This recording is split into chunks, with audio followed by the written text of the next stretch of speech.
Hi there, welcome to the Noah Presgrove case. Today we're focusing in on a very important comment made by Jack Newton in the past in regard to the side-by-side rollover, supposed proof and evidence that there is footage of it to say it did happen, with likely a timestamp too.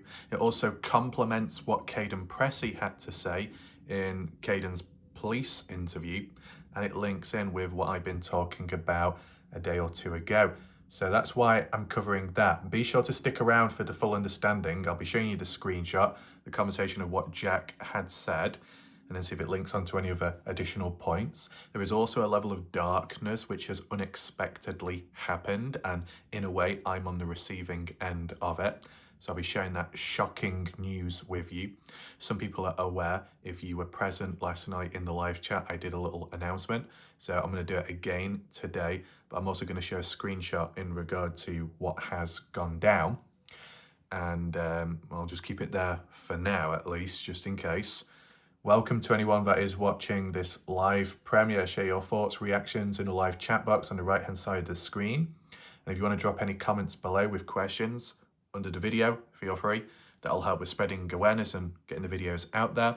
If you want to support the channel, down below in the comments section, there'll be a pinned message by me with additional links, for example, the PayPal link. And if you want to catch up on recent videos of mine, you'll find them top right where the I symbol is, drop down box with the full playlist and the video from last night and days before. With that being said, the order of how we'll do things, first of all, we take a look at the side-by-side rollover, the screenshot text, what Jack Newton had said, the importance behind it, and what other people may have suggested previously in regard to counterpoints to Kaden Pressy, but it doesn't quite link with Jack, even though people have said Jack said something else. Who knows what the hell's going on there? We'll try and round it all together. I know the case is going quieter by the second and things are dropping off. I can tell, visually, statistically, but it is where it is. This is what happens. Case dies down, things die off, videos still continue for as long as possible. And as if there's stuff to talk about, most importantly, if there's nothing to talk about, then there's no point in forcing a video out. And I make sure to have that same mentality with every case that I cover. And then in the meantime, I can always look back on a previous case which I may have covered. So it's all fine, all good. Right now, we need to focus in because the screenshot is interesting because I do have other ones over time which I've kept hold of. Oh no, but how many screenshots do I have? Thousands, 10,000, 20,000? No, I don't. In terms of the screenshots that I will have, it's more old ones which were on the army page, the Reddit page from many months ago. It's more so them, where key points have been mentioned, may have been forgotten about since, and then I reflect back on them. And I kind of surprise myself at times because I'm like, oh, I didn't even know I had that one, but I do. So because I've got it, I might as well link it in with today because of the timing of the recent stuff with Kaden Pressy. It's just the right time. So without further ado, let's begin this video and start. Here it is. So this is from Facebook Messenger in the past. A person having a conversation with Jack Newton. Could be Justin Roy. I'm not too sure. I don't know if this is the same conversation thread at the time of which occurred with when Jack Newton, where the screenshot only came out a month or two ago, just recently, where Jack quoted what Zachary Wright, police guy, told him as for a possible cause of death, falling out at the back of a moving vehicle. Because the theme of, Zach told me this, Zach said this and that, it could link on, you never know. But what is interesting, and I didn't pick up on it beforehand, is when you go down to the bottom of these messages, you can see little dots, meaning that Jack was typing at the time of when this screenshot was taken. So it just goes to show that at the time, whoever this person was, whether it be Justin Roy or another person communicating with Jack, in their mind on the spot, they were like, right, I need to get screenshots of this and that. Already had it in mind, intent to document. But why? To preserve, to archive. You take a screenshot so you can use it against them in the future, or use it and hand it towards police. But if Jack's the one with the knowledge, surely he would be the one going to police or assisting you on the receiving end, listening in. You take screenshots, you can use it as evidence and receipts, and of course, very useful down the line, but taking the screenshots in the moment when the conversation's taking place is quite interesting. But the person asked, do you think the side-by-side accident could have killed him whilst you were asleep? So this is what I mean. Even before there was much context, people and others as well, because I heard it in the community, thought it was like a cover-up, the side-by-side, or it was the actual death of Noah. But ever since, it seems less likely, from like what Kaden has said as well. Jack responds here at the time saying, so Zachary Wright told me they had videos, more than one, of Noah after the wreck of the UTV. He was driving with 5 to 6 other people in it. Those 5 other people could well be the Texas boys, because Robin Smith in recent time did make a reference to 5 Texas boys were cleared by police within the case. Bit of a coincidence, I would say. In response, that's a good thing then. As in, it's a good thing that there is like evidence, material, video footage, just to get an idea behind it. And Jack said they rolled over behind the house in the pasture. Now to say flip different to rolled in a way, but some, wording at times can be a bit fiddly. So round the back of the house, why would it roll over though? There's different arguments for that. And Jack also says, and when I went up there, they said the other phone that had pinged anywhere close to where it was found was mine, and that's the reason right, this is a different conversation, but it's like the backstory behind why a polygraph test was done and followed up on, passing it supposedly all down to a bad connection, which pinged him in the incorrect place. But it led to questions because it was that where Noah's body was found. But did anyone else have the same issues as Jack? Doesn't seem to be the case, so why would it only be Jack experiencing bad connection and dodgy phone pings when someone like Tyler Hardy, who had bad connection, bad signal on the highway, did his phone ping elsewhere too at a later point? I wonder. But it's very important and interesting, the mention of, there's like video footage. Let me know your thoughts down below in regard to your reaction of that, because you would have seen that comment before and mentioned by Jack, but it might have been forgotten about. Some may have never seen it, so that's why I brought it back into discussion. But to say videos, more than one, that's interesting. Of course, with what Jack is saying, what he's been told by police, such as Zachary Wright, but have we seen it from the horse's mouth? Have we seen the actual hard evidence of the side-by-side footage or the after effects of it, after event? No. So it's like hearing second, third-hand talk, information, hearsay at the moment and time. Probably not good enough, but just what we're working with. And back then, that's when it was said and came about. You wouldn't expect hard evidence then, but the mention, acknowledgement of it existing is something, but from then till now, not much has changed. But in terms of people's ideas, outlooks online and in discussions, not really made any progress. People still a little bit cautious and suspicious.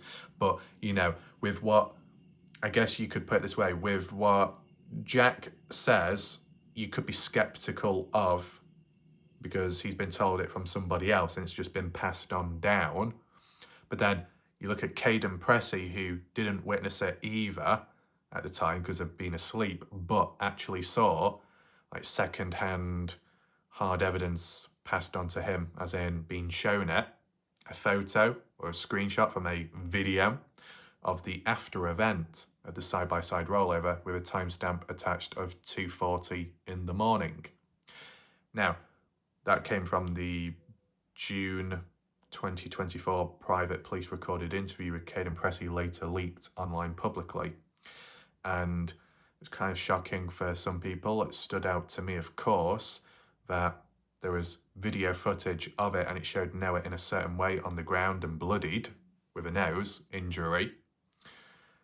And yeah, but people didn't believe in it or thought it can't be true. And some had said that, yeah, well, regardless of what Kaden Pressy says about being shown the footage at a later point, I've had conversations with Jack Newton, and Jack has told me that there is no video footage of it. It just doesn't exist. None at all. Well, as you've seen yourself, that this old message conversation, Jack clearly says that, from what he's been told, that there is video proof and evidence of it, the after effects of the side-by-side rollover. There we go. In line with Kaden Pressy. A little bit of common ground. One person's telling, not us, but telling the person in that private conversation that there is evidence, and the police have told him. Kaden Pressy is telling us that from what he's seen himself as form of hard evidence is to do with video footage. So it's consistent with Jack, and what Jack says is consistent with Kaden. Whilst they might not see eye to eye anymore or no longer friends, they're consistent with the event and with the concept of evidence existing.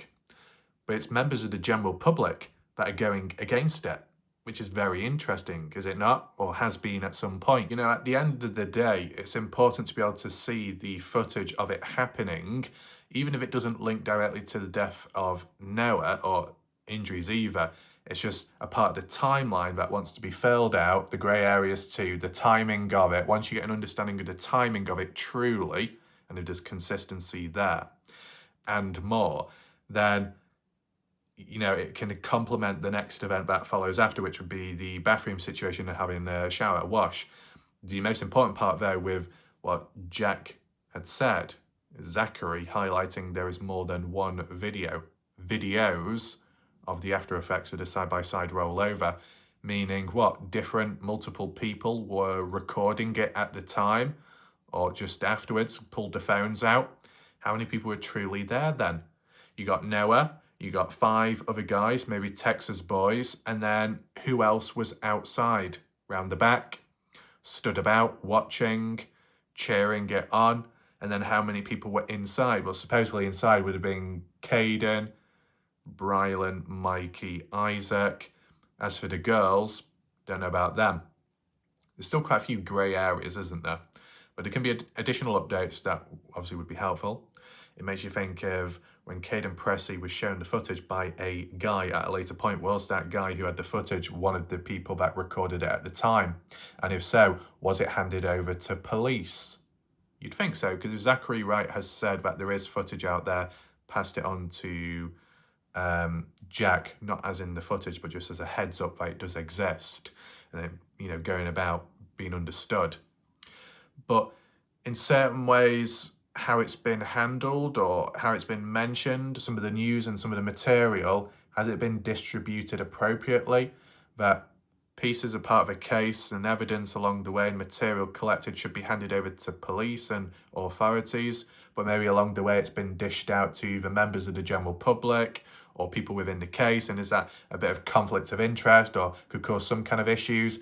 You know, like how you had Kathy Bingham that may have shown Alicia one thing, a 10-second clip of the highway footage, but then decided to show Kaden Pressy highway footage but extended, which had a lot more detail behind it. Why are different people being shown different things, or more of one, less of the other? And, you know, Kaden Pressy being able to see a photo or video of the after effects of the rollover, but Jack Newton not being shown it himself. Some people get to see more than others, but these different people are within the case somehow. And I don't know if it just gets a little bit messy and a little bit unprofessional at times. You can let me know what you think below.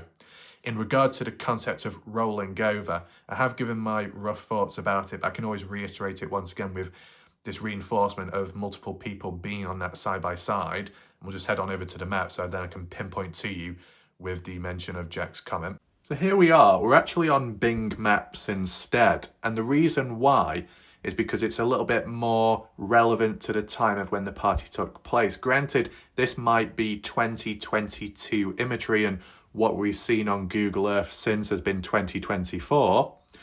But the difference between 22 and 24 is there's some vast changes made, and supposedly at the time of when the party took place, based off Alicia's screenshot conversation with Kaden Pressy where the phone was pinging, or there was some kind of pinging to show where Kaden was and where Georgia, the cousin, was at. It did show additional items as like what you see on screen.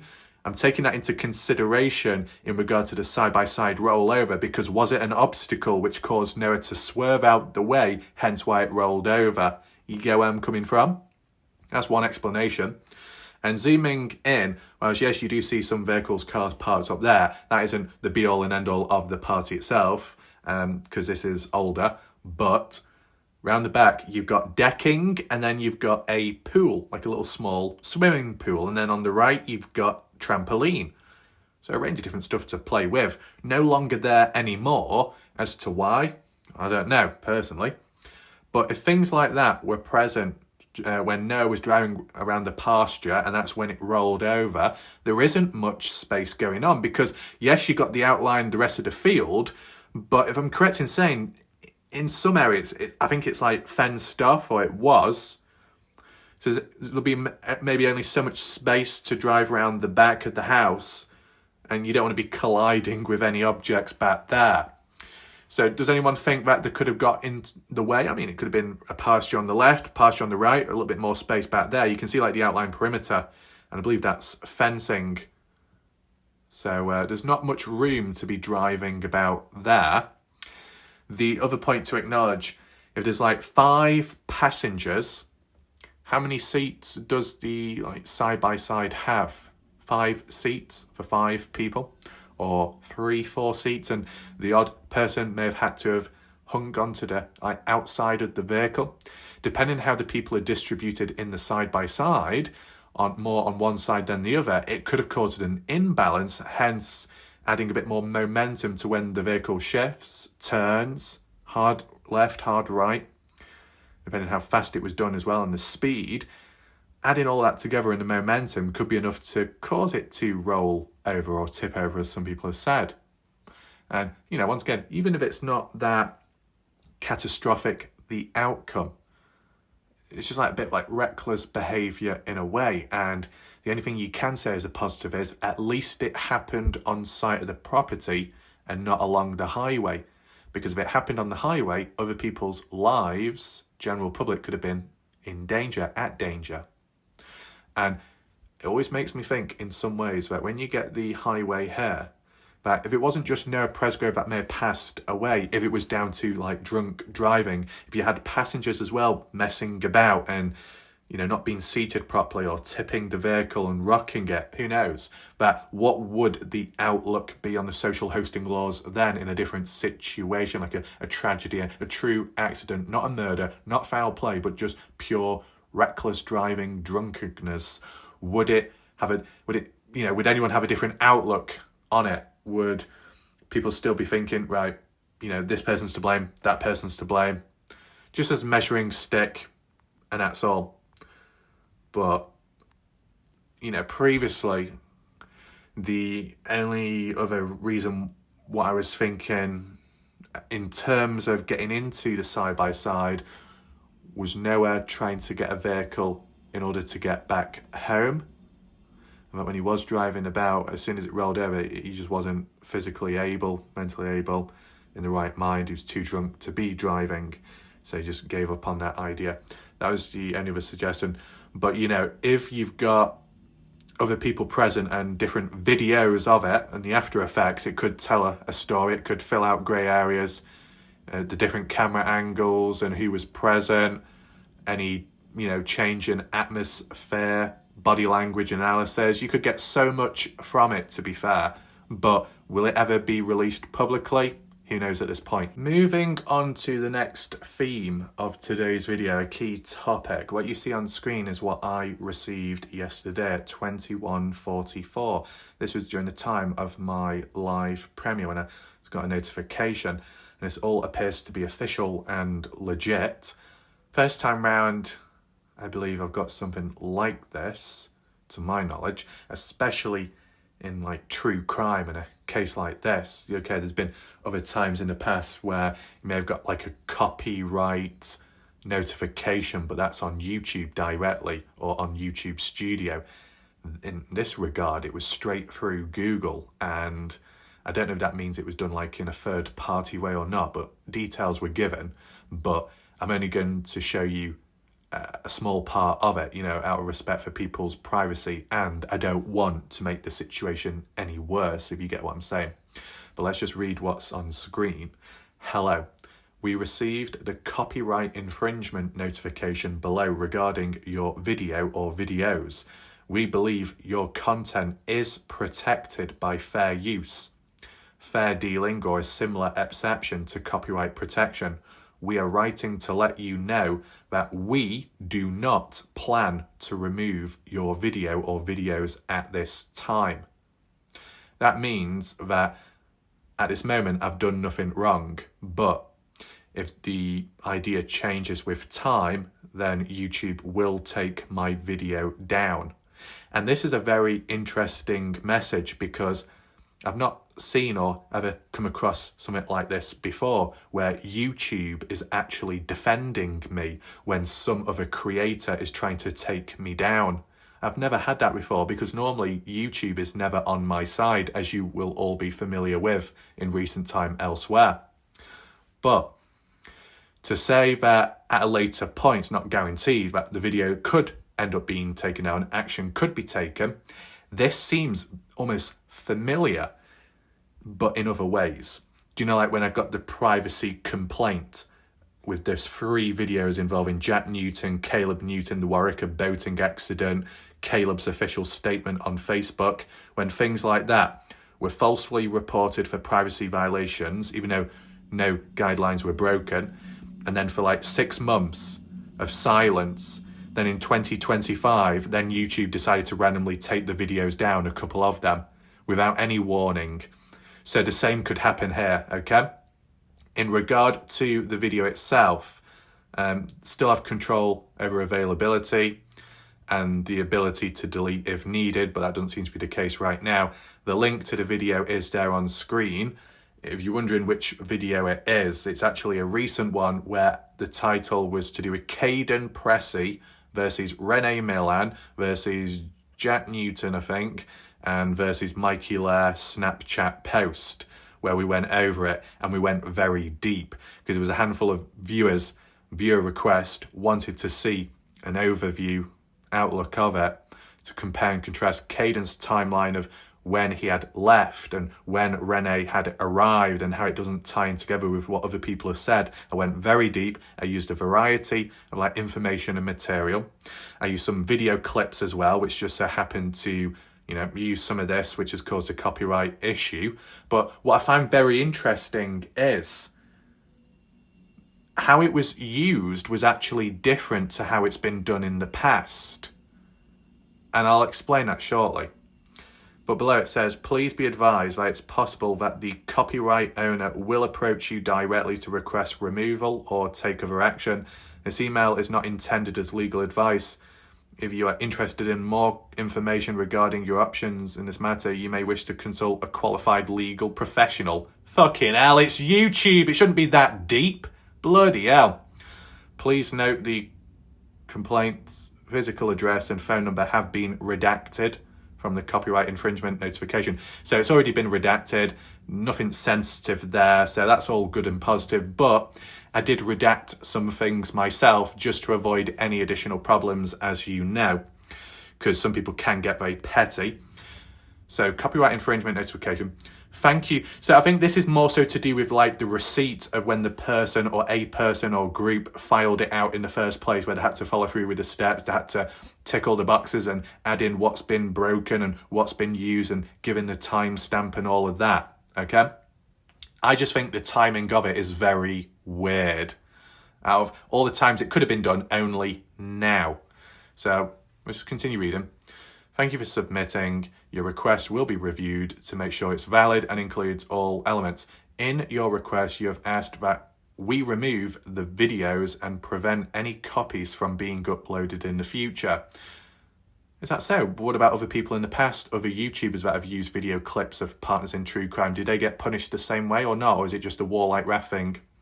We'll reply to this email when we've taken action on your request. And at this moment in time, YouTube added on by saying that at this moment, that due to fair use, no guidelines have been broken, that the video remains up and it's okay. So they didn't get what they wanted at this moment. To check the status of your takedown request, go to removal requests. Okay, from here, you can also turn off the prevent copies feature that makes best efforts to prevent copies of the videos you asked us to remove from being uploaded to YouTube. Keep in mind that this feature should only be selected when you have exclusive worldwide rights to the content. Here is the information you gave us, not me, but the people that were filed it out at the time. And look who shows up. Copyright owner name, company if applicable, Partners in True Crime, the actual Partners in True Crime on YouTube, which you're all familiar with. Your full legal name. Now, I blurred this out as for the last name because whilst we're all aware of these people's names on Facebook and elsewhere and they introduce themselves over and over again, I thought I'd just blank it out just so people can't get petty at me, just in case, because I've got to be careful. Cindy, you know, Rob and Cindy from Partners in True Crime, but this is Cindy only. Cindy filing this out, which is interesting because the attitude of Cindy towards when the Partners in True Crime Part 2 never released interview was actually leaked on Facebook in a Sofa Sleuth page, the way they reacted was a lot different. So very, very interesting, but we'll get to that. Your title or job position, owner, username, Partners in True Crime, email address and secondary. Well, I blurred that out just to be safe, that's all. And then some examples down below. 25 to 27, 37 to 39, and it was used as like evidence to back points up. There was a reasoning behind using it. So it makes you think that in regard to at the beginning of 2025, when Partners in True Crime on Facebook did that big announcement that they're returning back to making videos and supposedly returning back to the Noah Presgrove case. Was this the whole thing? Right, to start off with, to kick things off in covering the case once again, we're going to take WarLike Wrath's video down. See, at the end of the day, I'm trying to be careful with wording, but the actual action of like a copyright takedown request, I'm not too sure which version it is, whether it's the express one or a more lenient thing, because I know when it comes to certain copyright that you can receive a strike. If you get 3 strikes within a month, your channel is terminated. And wouldn't it be a little bit pathetic and embarrassing if this channel was terminated and everything was lost? Every single case, over 3,000 videos, all gone just like that. Every video on this case of Noah Presgrove, everything that's been documented and archived, all lost because Partners in True Crime are now have an issue with me all of a sudden. I'm thinking of it long-term, extreme end scale, but at this moment in time, looks like nothing has been done wrong, but YouTube did say that in the future they could change their minds and the video could get taken down. So that Kaden Pressy one recently, that timeline thing, I know some people in the background could say, oh, a Kaden Pressy video getting taken down?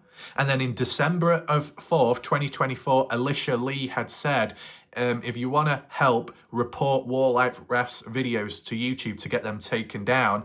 And I did say that if at some point, if any of my Kaden Pressy videos got took down, I would start thinking, well, maybe it links back to what Alicia was saying and a call to arms in silencing me. Wow. Now, this is by Partners in True Crime themselves, a personal matter, fair enough. But the only issue that I have is the timing. After all these months when Partners in True Crime have gone completely silent on the surface level of this case, no longer covering it, no more videos, nothing. And then ever since, others doing the odd video, me continuously, that in the past, when they were active, in the past, when I did use the odd little video clip and gave credit to them, how come it wasn't followed up back then?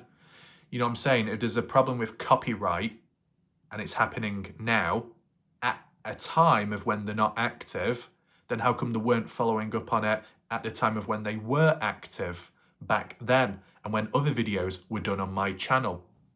See, when it comes to me, I've never spoken negatively or badly of partners in true crime. All I've ever said is positives. So why now? Why this particular video? The particular video because it has a little bit of interview footage from partners in true crime. Okay, but videos in the past, small little snippets, 30 seconds long or so, they weren't taken down, they weren't reported. So why is it only a problem now and not then? And as well, I did it differently this time because the actual material of where I got it from wasn't directly from Partners in True Crime channel. It was actually from the other one, WTC, Kaz or Kazaroo, that UK YouTuber that basically did like an entire video of different interviews and audios all mashed together telling the story and narrating over it. So it's kind of like second, third hand material passed on. I did it differently this time only because it was easy to access and it was right there. And yeah, gave credit too. But it's just weird because if I'm getting this copyright request video takedown, then will that other UK YouTuber known as WTC, will they be getting the same thing or not? And the next problem what I have, the biggest issue that I have, because there seems to be more action taken towards me and F all done elsewhere, is that if, I don't know if it's because it's easier to follow up on YouTube than it is on Facebook, maybe. But let's just put this into comparison, right? Okay? And then you can tell me as a viewer down below in the comment section, what do you think is fair and what do you think isn't? If you've got a YouTube channel like myself that uses 30 seconds, if not a bit longer, of this interview footage as evidence to back up what I'm talking about in my video as like material and evidence, which is obviously needed to fill it out and for people to learn and see it for themselves, if that is such a problem, but then you compare it to Partners in True Crime Part 2 interview with Alicia Lee and Kaden Pressy, an interview that was never released publicly, but people got a hold of the footage and then leaked it on Facebook. And then when people on a different page tagged Cindy, same person that filed this complaint, when people tagged Cindy or Rob, how did they react? How did they respond? Cindy had like a smiling face or a little hand signal like, yeah, whatever. Really? So you've got people that leak an entire interview where there can be copyright issues and possibly legal issues as well if it's been private but then it's been leaked publicly. And there's not much of a follow-up done on it. They don't seem to really care. They kind of just wave it off and, oh, whatever. The Sofa Sleeve page where it was on seems to probably still be there, no issues whatsoever, and then here and there and wherever else, no issues, no care, no urgency to do anything. But then when WarLike Wrath uses a 30-second clip, oh yeah, bring on the hellfire. How embarrassing. Because the actual motives are different from person to person. The motives with the clips that I use is because I think that they're important and useful, and it complements the other person's channel. And maybe if the only exception was that this time round is that I didn't immediately use the links to, you know, where you give credit, insert link a channel. That's the only issue that was caused. Well, I've what do you call it, rectified it now. But, you know, all the other times in the past using links and, you know, if you want to see more about the channel, learn more about the video, well, there's the link, go over there. It wasn't a problem then, but it is now. A bit weird, but this is what I mean.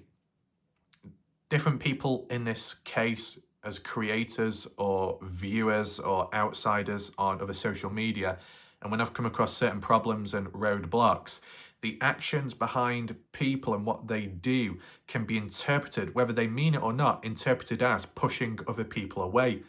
And that sounds like one of the most stupidest ideas in a case, true crime, missing person, whatever.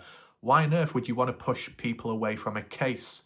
You want it to be as active, as busy as possible within reason. Because the more people you push away, and if you push away those creators that are trying to keep the case alive, then it's just going to die completely. And honestly, we've come across a handful of people that have tried pushing me away from the case. And it's embarrassing. You know? So that's pretty much all I've got to say there. But you leave your reactions down below. We'll see if anything else happens next, and if anything does or whenever, I'll obviously give you an update. But that's it for now. Thanks for watching. My name's WarLike Wrath. Good night and goodbye.